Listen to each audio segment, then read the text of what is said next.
일단 이제 오늘 첫 시간에 왜 우리가 산상수훈을 공부를 해야만 하는지, 그리고 내가 이것을 선택한 이유, 그거에 대해서 성경 전반적으로 성경이 뭘 말하고 있는지 그거를 제가 이렇게 한번 적어왔거든요. 읽으면서 제가 설명을 드릴게요. 먼저 성경 구절을 한번 보면, 너희가 성경에서 영생을 얻는 줄 생각하고 성경을 연구하거니와 이 성경이 곧 내게 대하여 증언하는 것이니라. 그러니까 우리 사람이라고 하면 우리가 가장 추구하고 있는 게 결국은 생명인 거잖아요.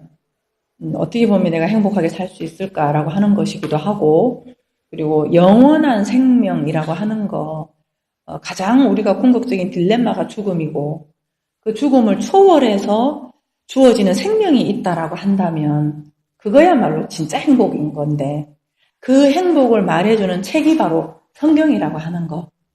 그렇다면 이 성경을 가지고 우리가 생명으로 취하는 사람이 있는가 하면은 생명으로 취하지 못하는 사람이 내 생각에는 대부분이라고 생각을 하는 거고, 성경을 생명으로 취하는 걸로 우리가 볼 수 있다면 하나님이 원래 의도한 바대로 내가 보고 있구나 하고 볼 수 있지만, 그러나 이 성경이 내가 어떤 율법을 지켜야 된다는 개념으로, 어떤 율법 준수 개념으로 본다면 하나님이 원래 의도한 책으로 보지는 못하고 있다라고 하는 거. 이제 그 두 부류의 사람들을 나눌 수가 있는데, 성경에 보면 성경에서 영생을 얻는 줄 생각하고 너희가 성경을 연구하는데 성경은 나한테 대해서 증언한 거다. 이게 예수님이 하신 이제 말씀이거든. 근데 그 말씀인데 요한복음 17장에서 보면은 그럼 영생은 뭐냐? 영생은 유일하신 참 하나님과 그가 보내신 자 예수 그리스도를 아는 것. 안다라고. 그러니까 성경은 안다는 말이 참 많이 나와요. 이스라엘아 들어라는 말, 그리고 여호와를 알자, 힘써 여호와를 알자.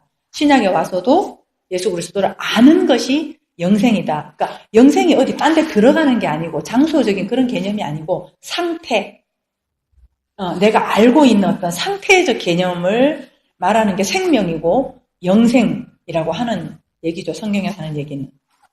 우리의 궁극적 목표는 생명을 얻는 것입니다. 그 생명은 성경이 줄 수 있다고 말하고, 그 성경은 곧 예수 그리스도에 대한 이야기라고 합니다.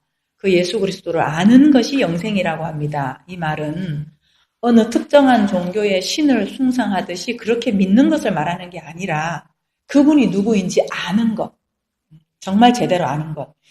그렇다면 그분을 아는 것이 뭐가 그렇게 중요할까요?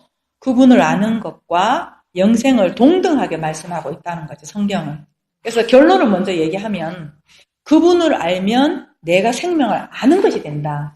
예수를 믿는다라고 하는 것은 내가 생명을 안다라는 얘기가 돼야 되는 거지. 다른 말로 좀 적극적으로 얘기하면 내가 생명 자체가 된다. 예수를 안다는 건 내가 생명이 되는 거고, 그러면 내 안에서 뭐가 없어지냐면은 죽음이라는 게 없어져 버리는, 더 이상 내게는 죽음이 없다라고 하는 거. 그렇게 결론이 되어 예수 믿는다라고 하는 거는 그런 결론을 가져와야 된다는 거죠. 그래서 성경에서 기록하고 있는 그분의 이름이라고 하는 거는 그 캐릭터가 가지고 있는 본질을 얘기를 하는 거잖아요. 그 본질에 대해서 이름을 얘기해 주는 것을 한번 보면, 아들을 낳으리니 이름을 예수라 하라. 이는 그가 자기 백성을 그들의 죄에서 구원할 자. 죄에서 구원할. 그게 예수님의 캐릭터가 뭐냐면은 우리를 죄에서 구원해 준다라고 하는 개념인데, 이제 이 말은 너무나 다 쓰고 있는 말이잖아요. 우리가 다 쓰고 있는 말이고 평범한 말이기 때문에 죄라고 하는 말을 히브리어 원어로, 헬라어 원어로 좀 들어가서 보고 싶은 거죠. 그래서 죄에 대한 정의를 일단 우리가 해봤으면 좋겠어요. 왜냐하면 너무 많은 말들을 우리가 하기 때문에 이제 원어로 들어가서, 가끔 우리가 원어를 좀 들어가서 볼 텐데, 오늘은 죄라는 원어. 그러니까 지금 앞에 한글을 잠깐 여기까지 요약하면 성경에서 영생을 얻을 수 있다. 그런데 성경의 이야기는 예수 그리스도에 관한 얘기다. 성경은 창조 이야기 나오지, 또 뭐 역사 이야기 나오지, 뭐 자연과학 이야기 나오지, 또 아브라함 다른 많은 인물들 나오지만 그 모든 구성 자체가 예수 그리스도를 얘기하려고 하는 거라는 것. 그 부분을 지금 우리가 얘기를 하면서 이제 어떻게 예수 그리스도로 초점이 맞춰지는가는 이제 우리가 공부를 해야지. 창세기를 봐도 예수가 보이고 출애굽기를 봐도 예수가 보이고 이렇게 돼야 되는 거지. 근데 우리는 창세기 보면은 천지창조, 출애굽기 보면은 애굽에서 나왔구나 이렇게 봐버리면은 나하고는 사실은 상관없는 그들의 이야기가 되지만 성경이 영생이 되려 그러면 이 성경이 나랑 연결이 돼서 내 거가 돼야지 내가 영생이 된다는 얘기, 그 얘기를 했어요, 앞에. 그래서 지금 이제, 그러면 예수 그리스도가 도대체 뭘 말하냐. 예수를 믿는다는 게 무슨 말이고, 예수가 누구냐. 우리 예수 믿는다라고 얘기를 하지만 내용은 너무나 빈약한. 예수를 믿는다, 나 예수 믿어, 그분이 나를 사랑하셔서 나를 위해 죽으셨어. 이렇게 하는데 죽음의 의미의 내용도 모르고, 부활의 의미의 내용도 모르고, 그냥 믿는 거지. 그래서 우리가 믿는다는 건 내용을 안다는 얘기인데 그걸 지금 들어가려고 봤더니 마태복음 1장 21절에 예수라는 이름의 뜻이 죄에서 구원할 자더라. 태어날 때 이름을 주신 게 예수라 하라. 자기 백성을 죄에서 구원할 자라고 하여라. 의미를, 뜻을. 근데 그럼 우리는 죄라고 하는 개념도 또 이제 성경이 말하고 있는 죄가 뭔지를 알아봐야 된다는 거. 그래서 헬라어 원어를 좀 가보자 했는데 죄라고 하는 말이 일단 우리가 죄 그러면 딱 떠오르는 거 있잖아. 우리가 생각할 때 거짓말하는 거라든지 아니면 사기치는 거라든지 일반적으로 말하고 있는 거. 내가 미리 결론을 먼저 말씀을 드리면 그거는 성경이 말하는 죄는 아니다라고 하는 거. 우리가 인류 가지고 있는 도덕적인 거, 이 모든 것들은 성경이 말하는 죄하고는 다르다라고 하는 거를 일단 한번 결론을 가져보고 찾아가보자는 거죠. 하말티아 해가지고 이게 뭐냐면 그냥 우리가 생각하는 것처럼 그래요. 죄, 위반 뭐 이런 뜻인데 요게 264 이게 번호가 있는 게 뭐냐 하면요. 스트롱이라는 사람이 코드 번호를 만들었어요. 원어 코드를. 그래가지고 번호를 다 매긴 거야.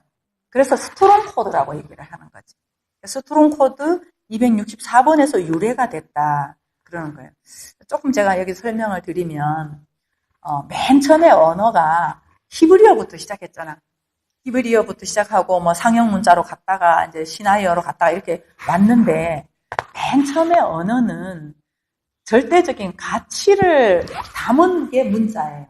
모음도 없었고 읽으라고 준 것도 아니고 히브리어에는 모음이 없어. 그냥 의미야. 그러니까 글자 자체가 의미인 거지.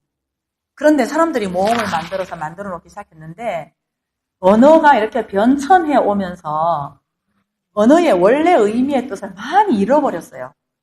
사람들이 쓰는 용어는 전부 무역 용어예요. 대체적으로. 상호 교환, 물물 교환. 이러면서 자기들의 필요에 따라 만든 언어로 변질이 돼버린 거지. 근데 원래 언어, 문자라고 하는 거는 생명이 들어있는 가치 문자라고 하는 거. 가치, 철자도 그렇고, 그렇다라고 하는 거. 그래서 지금 우리가 헬라어를 지금 죄라고 했을 때 하말티아로 나와 있는데, 어근을 찾아가 봐야 되는 이유가 거기에 있는 거죠. 그래서 제가 설명을 좀 드렸고 264번으로 가보면 뭐냐 하면은 하말타노예요. 하말타노인데 이 하말타노가 뭐냐 하면은 이제 진하게 쓴 것만 보시면 돼요. 제가 이거 사전 걸 아예 복사를 다 해갖고 왔어요. 노트북 펴고 막 이제 사전 찾아가면서 하면 복잡하니까 관역을 맞추지 못하다. 이게 죄의 죄라고 하는 원래 뜻인 거지. 죄, 성경에서 말하고 있는. 근데 관역을 맞추지 못하다라고 하는 이 하말타노도 3313의 어간에서 왔다 그래서 3313 또 찾아가 봤어요. 또 찾아가 보면 메로스예요, 메로스. 메로스가 뭐냐 하면은 진한 거 보면 부분 이렇게 돼 있는 거 봤죠? 찾았죠? 부분. 뒤에 한번 넘겨보세요. 2페이지에. 2페이지에 넘기면 조각 있죠, 조각. 목, 이게. 그러니까 죄라고 하는 거는 뭐냐 하면은 쪼개진 거예요. 분리되어 있는 거고 조각이고 따로따로 떨어져 있는 거를 뭐라고 한다? 죄라고 한다. 성경이 말하고 있는. 그래서 이제 밑에 설명을 좀 보면 성경은 예수 그리스도에 관해 증언하는 책이라고 하고 그 예수 그리스도는 죄에서 구원을 해주신다는 말씀을 하고 있습니다. 그래서 죄라고 하는 헬라어 어원을 보면 관역에서 벗어나다, 부분, 조각으로 있는 것을 말합니다. 이 말을 다른 말로 하면 온전성이 아닌 부분으로 있는 거, 조각으로 있으면서 분리되어 있는 상태를 죄라고 한다. 그래서 가룟 유다에 대해서 적고 있는 성경의 표현이 있어요. 그게 뭐냐면 유다가 그 조각을 받고 곧 나가니 밤이러라 이런 거예요. 지금 이게 뭐냐면은 만찬이죠. 최후의 만찬이라고 하는 거. 그거를 마지막 예수님 십자가 지시기 전에 하시잖아요. 그거를 하는데 유다는 그 빵 조각을 온전한 빵으로 가져야 되는데 조각을 받고 나갔다는 성경에서 표현을 그렇게 쓰는 거지. 근데 조각으로 있으면 그 상태가 곧 밤이라는 거지. 요게 이제 성경의 유다를 통해서 말씀하고 있는 요한복음의 말씀인데 만찬을 마치고 결국 예수님을 떠나는 그는 조각으로 넘겨받았기에 그의 상태는 밤이라고 표현을 하고 있는 것입니다. 성경에서 말씀하고 있는 법은 우리가 일반적으로 알고 있는 사회법을 말하는 것이 아니라는 것. 사회법보다 더 높은 차원의 법을 말씀하고 있다라고 하는 것. 그래서 로마서 8장 1절부터 2절에 이제 가만히 듣기만 하면 심심하니까 같이 한번 읽어봅시다. 시작. 그러므로 이제 그리스도 예수 안에 있는 자에게는 결코 정죄함이 없나니 이는 그리스도 예수 안에 있는 생명의 성령의 법이 죄와 사망의 법에서 너를 해방하였습니다. 여기 이제 두 법이 나오잖아요. 생명의 성령의 법 그리고 죄와 사망의 법. 이거를 우리가 좀 알아야 되는데 생명의 성령의 법은 우리가 몰라요. 사실 성령의 법이기 때문에 그것은 이제 나중에 자꾸 이제 우리가 말씀을 통해서 누려지는 거니까 이거는 누려지는 거니까. 근데 이제 죄와 사망의 법은 사실은 알 수 있는 건데 우리가 잘 몰라요. 죄와 사망의 법이라 그러면 다른 쪽으로 생각하는데 죄와 사망의 법이 뭔지 한번 볼게요. 밑에 위의 말씀에서 죄와 사망의 법이 무엇인가? 성경을 율법 행위적인 책으로 보는 것 이게 죄와 사망의 법이에요. 세상의 도덕법으로 하나님과의 관계까지 규정하는 것 이게 죄와 사망의 법이다. 다른 말로 하면 내가 하나님하고 관계를 하는데 내가 착해야 내가 내가 가지고 있는 양심의 그리낌이 있으면 하나님 앞에 내가 못 나가 하는 거가 내가 아직 죄와 사망의 법에 묶여 있다는 거예요. 그래서 조금 더 나아가서 얘기를 하면 하나님은 우리하고 관계를 규정하실 때 오직 예수 그리스도 밖에는 없다는 거예요.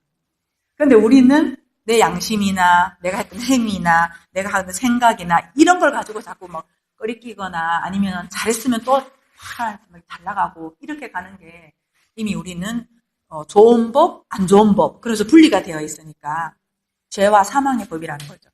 그래서 자기 양심도 마찬가지. 자기 양심에 기인해서 판단하는 것 등이 죄와 사망의 법인 거예요. 그러니까 이런 것들이 사실 우리가 일반적으로 교회 다니고 있으면서도 이거를 생각하고 있으니 이런 관계로 하는 경우들이 대부분이니까 그러니까는 하나님 앞에 갈 때는 양심도 없어야 되는 거지 우리가. 양심이 설 자리가 없는 거야. 양심조차도 우리는 그래도 적어도야 예수 믿는 사람이 내가 사모인데 하나님 앞에 양심은 있어야지 하는 그 말이 교만이라는 걸 모르는 거라.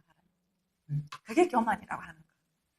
그래서 양심은 항상 챙겨가려고. 챙겨가려고. 그래서 그런 것들이 죄와 사망의 법이다. 그러니까 보이는 세계에 살고 있는 인간들의 기준으로 만든 상대적인 법. 그것이 죄와 사망의 법이다. 죄와 사망의 법이 뭐 사람 죽이고 뭐 사기치고 이런 개념이 아니라 그것도 포함은 물론 되지만 그것을 얘기하는 것이 아니라 아예 인간들이 가지고 만들고 있는 구조라는 거죠. 그래서 이 죄와 사망의 법의 출발점이 어디냐면 선악과예요. 그 출발점이 선과 악이라고 하는 선과 악과라고 하는 의미는 선과 악의 분리를 말하고 그 분리를 하는 주체에 우리의 에고가 서 있는 거죠. 자아에 죽어야 된다는 거는 이게 죽어야 된다는 거지. 우리는 나 덜 죽었어 이렇게 얘기를 하면 어제 내가 그걸 못 참고 내가 화를 냈네. 내가 아직 덜 죽었나 봐. 이렇게 얘기를 하는 것 자체가 좀 모순이라는 거죠.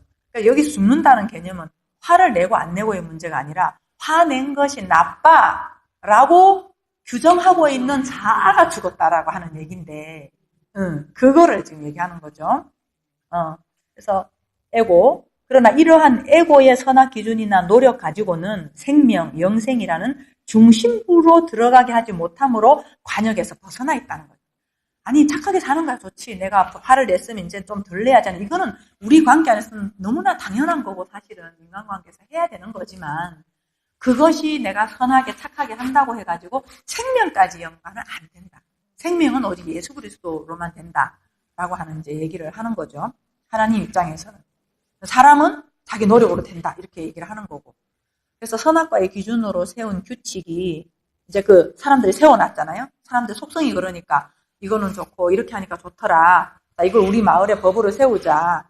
그런 규칙이 부족이나 공동체에서 너도 동의하고 나도 동의하고 이렇게 사람들이 많이 동의하면 그게 국가의 법이 되는 거잖아요.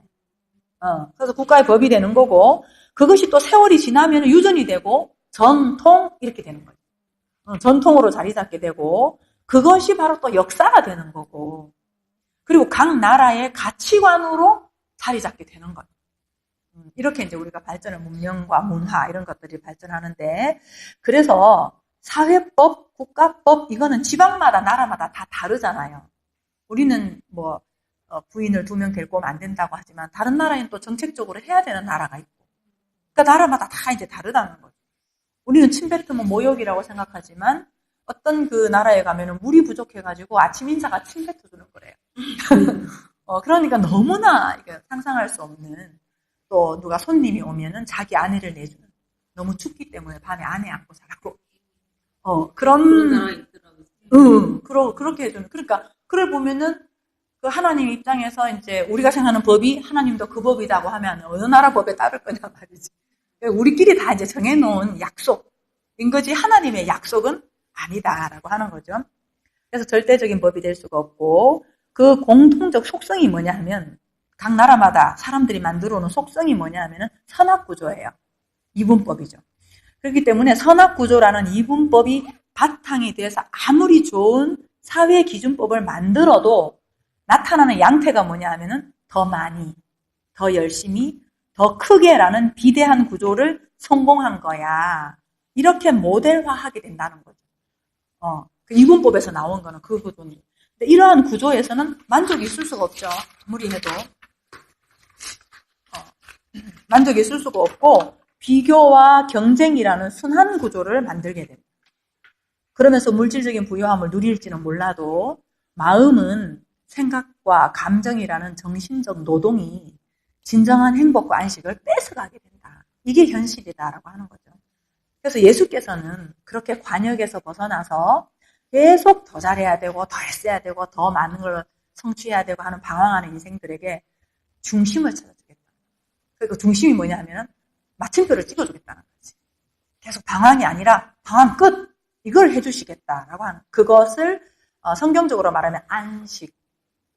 그래서 안식 일을 우리가 지키는 개념이 아니고 안식 일을 지키라고 준 거는 안식을 알아라고 준 거라는 거죠. 그래서 내가 안식이 되면 안식 일이 필요가 사실은 없는 거죠.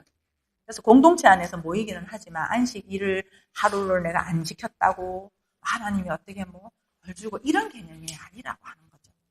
그래서 공동체를 위해서 우리가 안식일을 약속으로 정해놓고 예배하고 그렇게 하지만 더 이상 그것에 내가 묶여지지는 않는다라고 하는 거죠. 왜냐면 내가 안식이니까. 그래서 성경 전체는요, 나의 존재를 얘기를. 그러니까 안식일의 그림을 통해서 내가 안식이 되는 얘기. 11조라고 하는 것도 11조라는 것을 얘기를 해주면서 내가 11조가 되는 이야기.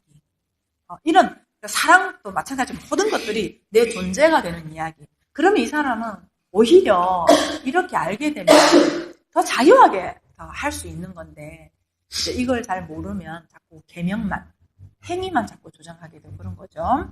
그래서 방황하는 인생들에게 중심을 찾아주시겠다는 것입니다. 부분과 조각의 구조, 우리가 그렇다는 거죠. 그 구조의 결과물은 뭐냐면 경쟁과 비교. 그리고 경쟁과 비교가 파생할 수밖에 없는 우월과 열등 구조. 이거는 뭐 자동으로 착착착 파생이 되는 거죠. 이러한 구조 속에서 부분 너머의 전체성을 찾아주시는 분이다. 이분이 예수 그리스도께서. 그럼 예수 그리스도가 어떻게 이렇게 구원을 해주겠다는 건가? 그래서 구원 방법을 한번 보면 말씀 한번 읽어볼게요. 시작. 태초에 말씀이 계시니라. 이 말씀이 하나님과 함께 계셨으니 이 말씀은 곧 하나님이시니라. 그가 태초에 하나님과 함께 계셨고 만물이 그로 말미암아 지은 바 되었으니 지은 것이 하나도 그가 없이는 된 것이 없느니라. 그 안에 생명이 있었으니 이 생명은 사람들의 빛이라. 빛이 어둠에 비치되 어둠이 깨닫지 못하더라. 요한복음 1장은 창세기 용어를 가지고 얘기를 하는 거거든요. 창세기에 빛이 있으라 말씀을 하셨잖아요. 그래서 우리가 그냥 1차 성경으로만 보면 천지 창조 이렇게 보는데 그 창조 얘기는 내 창조 얘기다. 내 안에서 생명으로 창조하는 그 이야기를 하는 거를 요한은 이렇게 해석을 해놓은 거지. 해석을 해놓고 그 창조하러 예수께서 오셨다라고 하는 거죠. 그래서 여기서 말씀을 예수 그리스도와 동일시하고 있는 거예요. 말씀이 오셨는데 그분이 예수 그리스도다. 근데 그가 뭐로 왔다고 하냐면 빛으로 오셨다 하는 거고, 밤의 세상, 그러니까 이 세상은 반대로 밤이라고 얘기를 해요. 밤의 세상에 그 빛이 오셨는데 그 빛은 예수 안에 감추어져 있기 때문에 사람들이 알아볼 수가 없었다라고 하는 거죠. 지금 여기서 빛의 역할을 한번 보면 빛이 하는 역할은 드러나게 하는 역할이에요. 이 드러나게 한다는 이 역할이 뭐냐면은 어둠의 상태가 어떠한지를 드러나게 해주는 거죠. 그러니까 우리는 어떻게 하냐면 어둠이 없어져야 돼 이렇게 생각하잖아. 그게 아니고 빛이 오면은 어둠을 없애는 것이 아니라 어둠이 뭔지 실체를 드러내준다는 거죠. 다른 말로 하면 우리는 어둠이 뭔지를 모른다는 거예요. 우리 사람들이. 왜 모를까? 우리가 생각하는 어둠과 빛이 있거든. 우리가 생각하는 어둠과 빛이 있기 때문에 이분이 오셔가지고 네가 그 상태가 어둠이야 이렇게 얘기를 했는데 종교 지도자들은 자기들이 열심히 지키고 있었기 때문에 열심히 하고 있었기 때문에 아니지 나 빛인데 이러는 거지. 근데 예수님께서는 아니 너 어둠이야.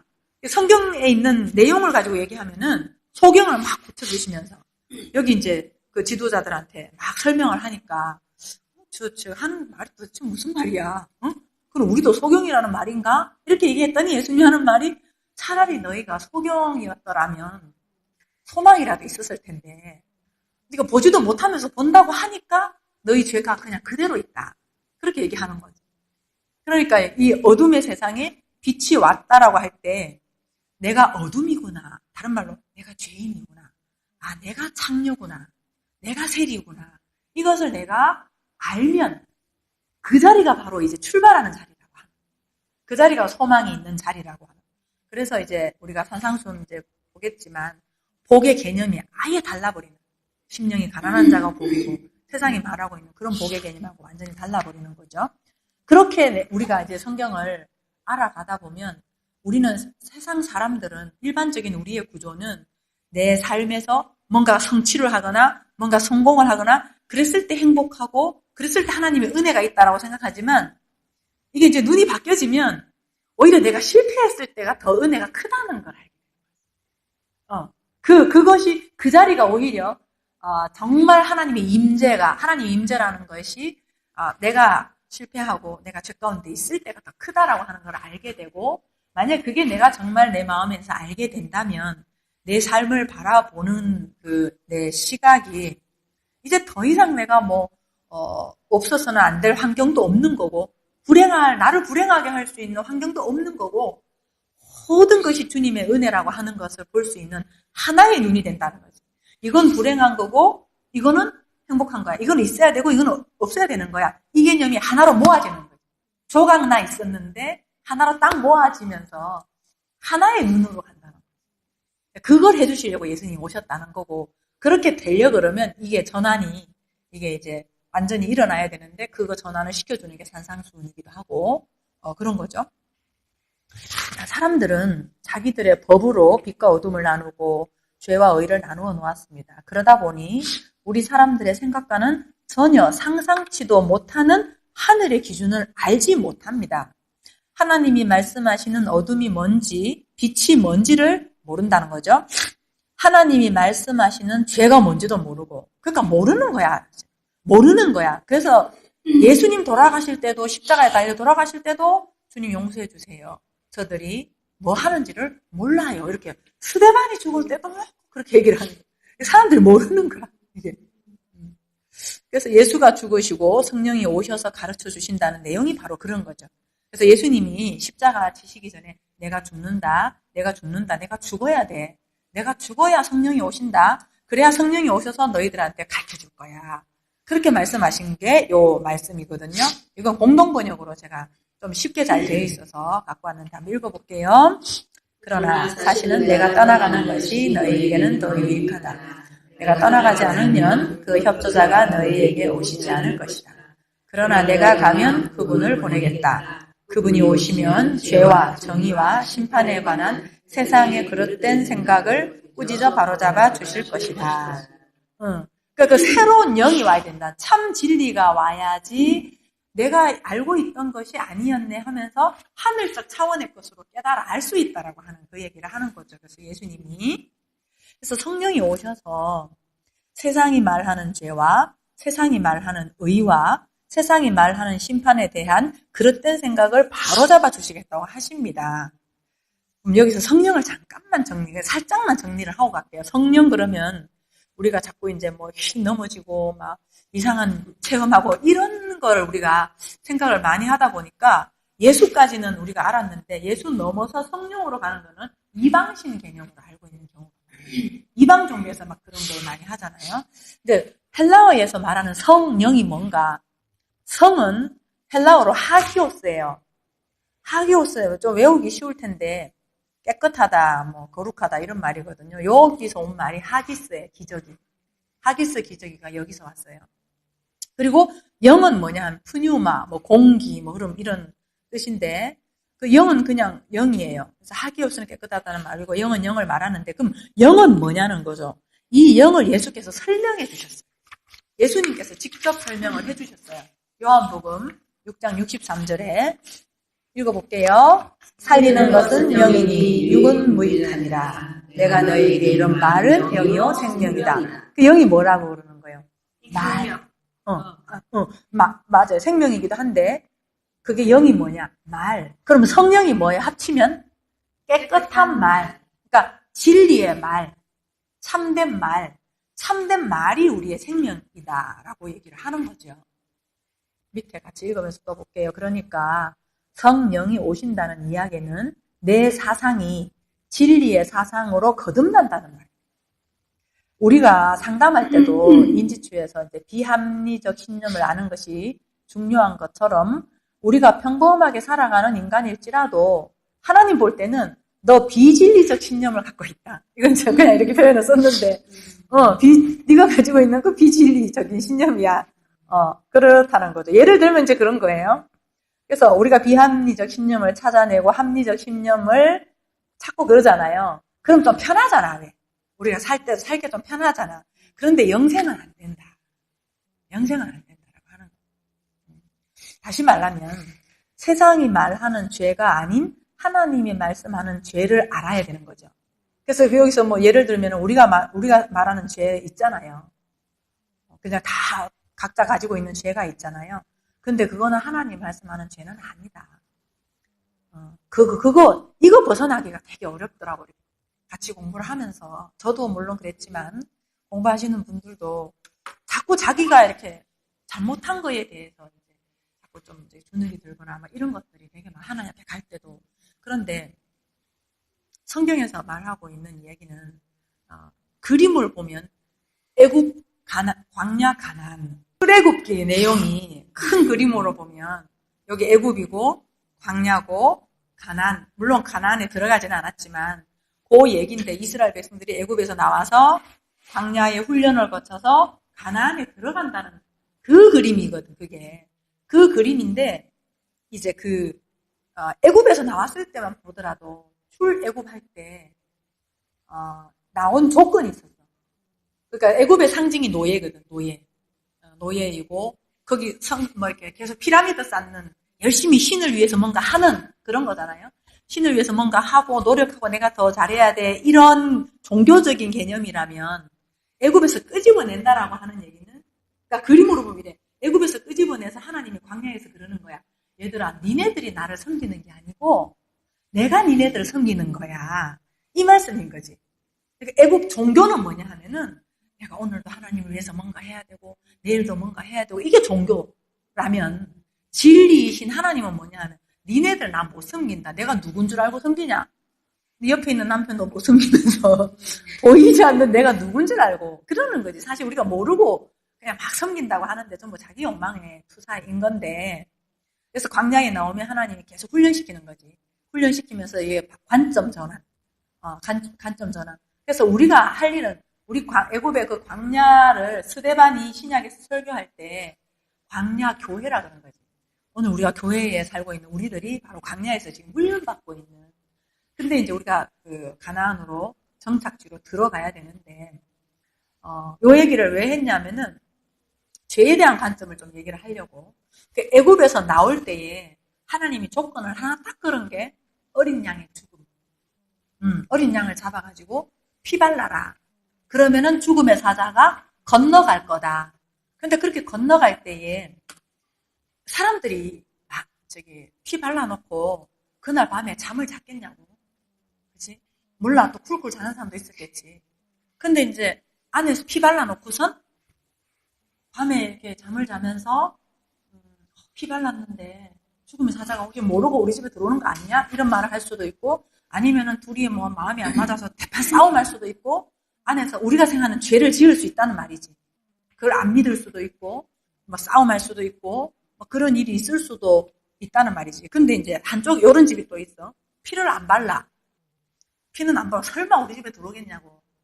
우리가 얼마나 평소에 잘 사는 사람인데, 그러면서 너무 잘 믿어, 잘 믿고 콜콜 잠을 자는 집이 있다고 친다면, 죽음의 사자가 갈 때는 오직 그 피, 하나님의 방법으로 설정한, 그게 약속인 거지. 하나님이 약속해가지고 방법으로 설정한 그 예수 그리스도의 피, 그것만 보고 넘어가겠다는 거지, 안에서 지지고 볶고 싸우고 어떻게 하든 그게 아니라는 거지. 근데 이제 우리는 내가 안 믿어가지고 조금 막 감정과 우리의 생각에 따라서 하나님이 왔다 갔다 하는 것처럼 그렇게 생각하는데, 그건 아니다라고 하는 거예요. 그래서 믿음의 개념은 감정과 생각을 뛰어넘는 개념인 거지. 우리의 감정과 생각이 아니라고 하는 이제 그런 거예요. 그래서 죄를 내가 설명을 하려고 하다가 하나님이 설정한 죄를 한번 그러면 얘기를 하면, 내가 약속으로 설정해 놓은 예수 그리스도를 믿지 않는 것이 죄고, 네가 인간 이하의 삶을 산다고 할지라도 내가 설정한 약속 예수 그리스도를 믿으면 의다. 그래서 성경에서는 예수 안에 있느냐 예수 밖에 있느냐 이걸로 보는 것이지 네가 무슨 짓을 했느냐 그렇게 보지 않는다는 거. 아담이 범죄했을 때 하나님이 그러잖아요. 아담이 범죄했을 때, 선악과 먹고 그렇게 했을 때 너 뭔 짓을 했냐 이렇게 하시는 것이 아니라 딱 오시자마자 아담한테 하는 얘기가, 아담만 네가 지금 어디 있느냐, 어디 있느냐, 내 아니냐 바뀌냐 이런 걸로 얘기를 하셨다라고 하는 거죠. 그래서 하나님이 설정한 법이 있고, 우리가 또 우리끼리 막 살면서 만들어 놓은 법이 있는데, 우리는 이 법은 잘 모르니까 우리끼리 생각하고 있는 그 법으로 하나님과도 관계하려고 하는. 그래서 예수님이 오셔가지고 이걸 깨뜨리는 거예요. 근데 우리는 너무나 견고하게 이게 옳다라고 생각하는 나의 어떤 그게 있기 때문에 이걸 깨뜨리는 거 용납을 못하는 거예요. 그래서 자기 법이 강하면 강할수록 예수가 오신 것을 용납을 못했지. 특히나 종교 지도자들, 오늘날로 말하는 목사님들인가 하시는 그런 사람들이 자기의 어떤 전통, 그래서 예수님이 그런 말씀하셨거든. 너희들의 전통으로 하나님의 법을 범하는 거다. 이렇게 말씀하셔. 그러니까 이거는 아주 뭐라고 해야 되나, 그러니까 대단한 어떤 그 당시에 사회적으로 보면 논란의 여지가 많은 그런 발언을 예수님께서 하신 거지. 이단인 거지. 그 사람도 정말 이단인 거지. 지금도 뭐 그런데. 그래서 세상이 규정한 의가 아닌 하나님의 의, 세상의 심판 기준이 아닌 하나님의 심판 기준을 새롭게 말씀해 주신다는 겁니다. 그래야 우리가 하늘의 것으로 거듭날 수 있다는 거죠. 강조해서 한 번 더 말씀드리면, 우리의 언어와 우리의 방식과 우리의 가치관, 이 모든 것이 하나님의 것과 너무나 다르다는 것. 일단 우리가 가지고 있는 건 너무 다르다는 것. 근데 우리 인간 사회에서 사는 걸로는 내가 예의 지키고 뭐 하고 사람들 도와주고 하는 거는 너무나 필요한 것들이고 너무나 이렇게 소중한 것들이지만, 그걸 갖고 하나님과의 관계 설정을 하면은 안 된다. 하나님은 그렇게 다 똑같이 보는 거야, 그냥 인간들은. 그래서 인간들이 하는 의라고 하는 게 더러운 걸레와 같다. 이제 이런 말도 이제 해놓은 거죠. 밑에 한번 읽어볼게요. 시작. 예수께서 대답하시되 진실로 진실로 네게 이르노니 사람이 거듭나지 아니하면 하나님의 나라를 볼 수 없느니라. 니고데모가 이르되 사람이 늙으면 어떻게 날 수 있사옵나이까? 두 번째 모태에 들어갔다가 날 수 있사옵나이까? 예수께서 대답하시되 진실로 진실로 네게 이르노니 사람이 물과 성령으로 나지 아니하면 하나님의 나라에 들어갈 수 없느니라. 바리새파거든, 이 사람이. 그러니까 정통 유대인이라는 얘기죠, 이 사람들이.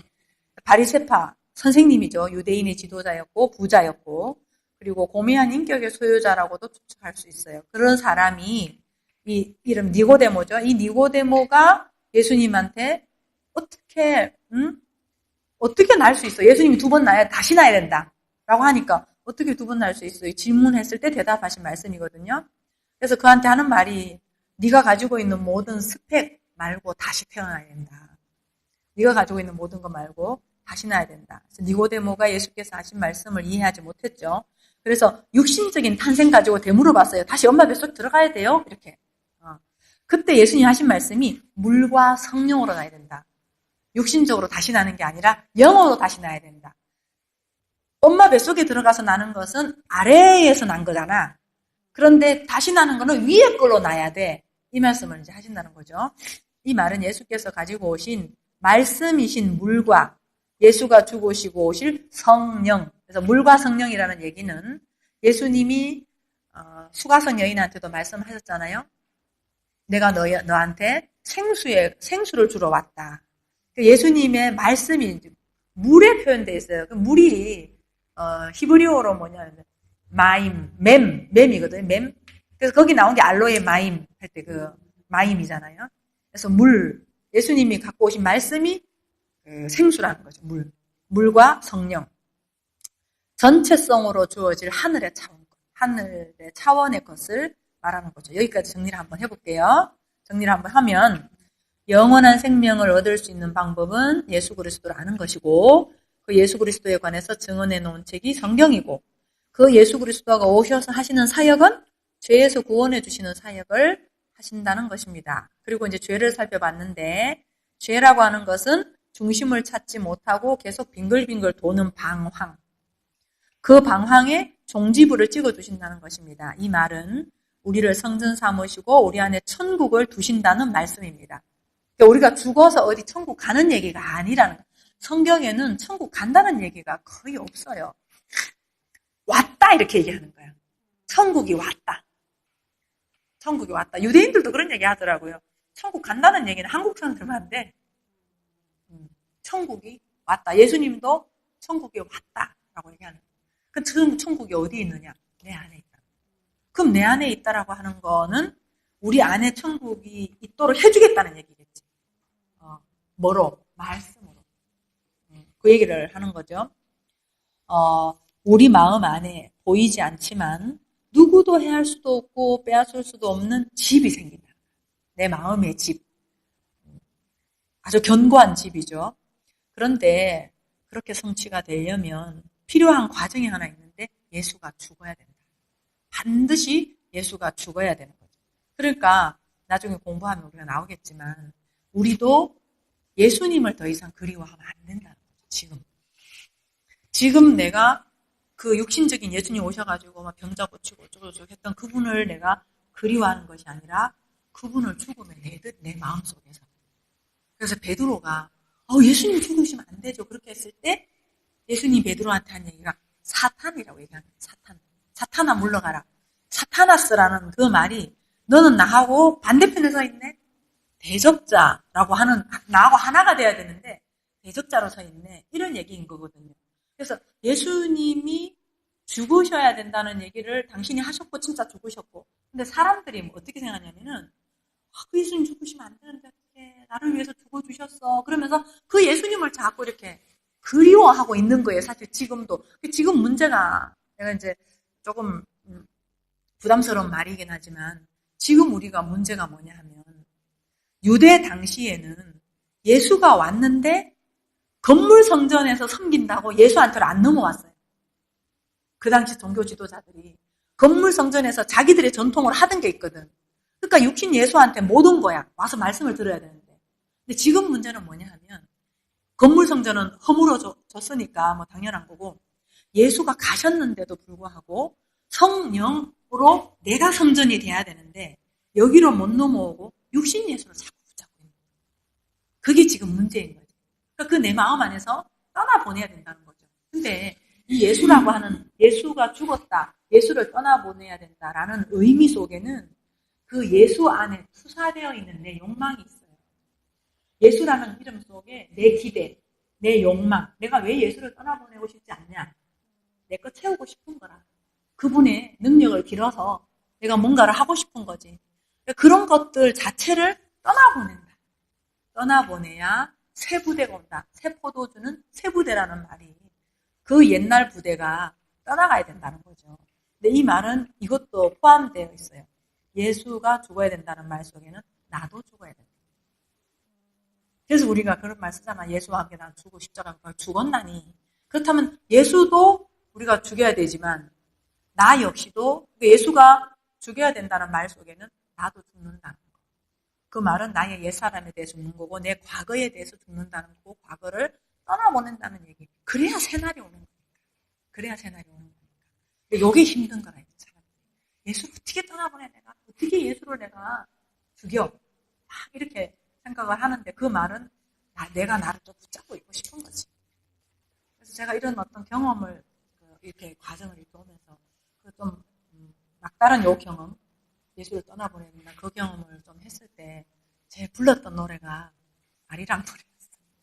맨날 울면서 나를 버리고 가시는 이분 심리도 못 가서 발병 난 날 이 말이 그 노래가 그렇게 나오더라고. 울면서 내가 느껴지는 이미지가 그분이 쳐다보지도 않는 이미지. 완전 나는 버려진 것 같은. 그래서 예수님이 십자가에 죽어주실 때도 제자들한테 그런 얘기 했잖아요. 너희들 슬퍼할 거다. 근데 내가 고아와 같이 너를 버려두지 않고 내가 다시 올 거다. 어떻게? 다시 오셨잖아. 성령으로. 이제 보니까 이제는 내 안에 예수가 계실 때는 밖에 계셨는데 나와 너의 관계로 있었지만 영으로 오실 때는 네가 난지 내가 넌지 이렇게 오시겠다. 그 원리가 뭐냐면 말씀 내 안에서 패러다임의 전환이 일어날 때 내가 상태 개념이 되는 거죠. 그래서 이제 예수 죽음에 대해서 제가 좀 설명을 드린다고 여기 멈췄고요. 그가 죽고 보혜사 성령이 오셔야 관역에서 빗나간 화살이 중심의 자리를 하게 되고 비로소 우리도 안식, 방황 끝, 그게 이제 이루어진다는 말이죠. 쉽게 표현을 하면 비진리로 인해 자신을 찾지 못해서 매일 자신을 찾지 못하면 상황이나 주변의 외부에 의해서 끌려가는 인생이 되는 거죠. 그런 우리들에게 진리를 깨닫게 하셔서 우리 자신의 진짜 존재를 찾아주시겠다는 거예요. 우리 진짜 존재가 뭔데요? 네가 작은 예수다. 네가 그리스도다. 네가 나다. 이런 거죠. 요한복음에 보면은 말씀을 맡은 자들을 신들이라고 했다. 예수님 그런 말씀하세요. 그러니까 우리의 수준이 어느 정도냐면은 완전히 신의 수준까지 우리를, 그래서 신의 성품에 참여하는 자다 이런 표현을 쓰잖아요. 거기까지 우리를 수준으로 왕 같은 제사장으로 삼아주신다라고 하는 거죠. 우리 정체성이. 자, 구원이라는 거는 인격이나 성품의 변화를 말하는 거 아니에요. 이거는 자동으로 따라오기는 하지만 이것을 우선으로 말하는 건 아니에요. 행동은 생각에서 나오고 생각은 가치관으로 구성되어 있는 거 우리가 너무 잘 알잖아요. 그래서 인간 존재를 한마디로 표현한다면 사상의 총합이라고 할 수 있어요. 사람이.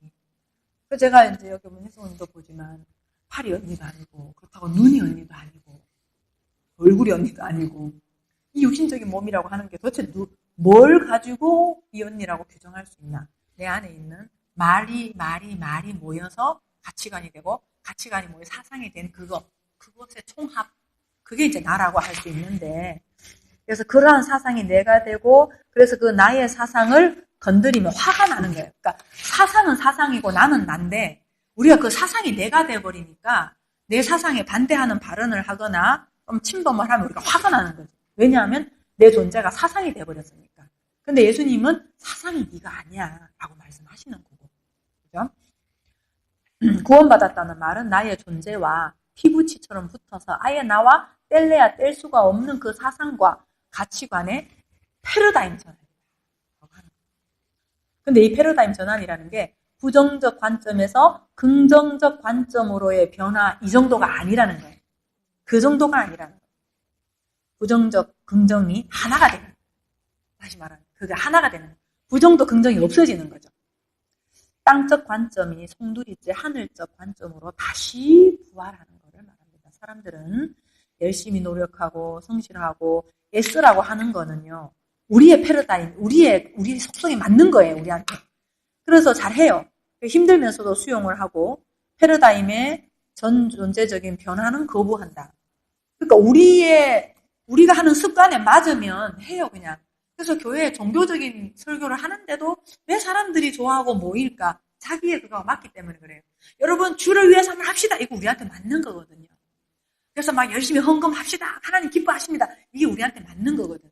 그리고 어젯밤에 여러분 또 뭐 어떤 죄를 지었죠? 회개합시다. 그러면은 나를 벌 주는 게 맞는 거예요, 나한테. 그게 맞으니까 하는 거예요. 근데 이제 나는 그러거나 말거나 다 끝났어. 이건 우리하고 안 맞아. 너무나 안 맞는 거니까 힘들면서도 내 패러다임 전환을 안 하려고 하는 거지. 결국은 우리가 어떤 전쟁에 나와가지고 나라를 위해 싸우는 거는요. 어떻게 보면 쉬워요. 그것도 어려운 일이긴 한데 그래도 그게 쉬워. 근데 그런 장군같이 용맹스러운 사람도 자존심 건드리 못 견디더라. 그러니까 그게 자아라고 하는 것 자체가 자기기 때문에. 근데 그걸 죽이러 왔으니 예수께서 그걸 죽이고 새로 나야 된다 그러니까 우리의 자존심에 핵을 건드리는 거죠. 완전히. 싫든 좋든 어쨌든 자기의 죽음을 의미하니까 사람들은 변화를 거부한다. 읽어볼게요. 좁은 문으로 들어가라. 멸망으로 인도하는 문은 크고 그 길이 넓어 그리로 들어가는 자가 많고 생명으로 인도하는 문은 좁고 길이 협착하여 참선이가 적으리라. 이 말인 거예요. 교회 다니는다고 좁은 문 아니에요. 그게 요즘은 뭐 오히려 교회 다녀야 더 이득 보는 것도 있는데. 그래서 그 말이 아니고 지금까지 했던 얘기 그거죠. 그래서 밑에 볼게요. 넓은 문이라는 거는 전통으로 살아가는 거예요. 그냥 익숙한 대로 살아가는 거. 세상의 풍조대로 살아가는 거. 그거를 말하죠. 내면으로 말하면요. 내면에 익숙한 게 뭐예요? 내 노력으로, 내 성실로 살아가고 잘 못하면 적당히 벌 주는 거. 이게 익숙해요. 우리한테는. 자연스럽고. 살아가는 그런 선악구조의 심판관을 모시고 나 스스로 잘했다 못했다 벌 줬다 이러면서 살아가는 거. 그것이 넓은 문이다.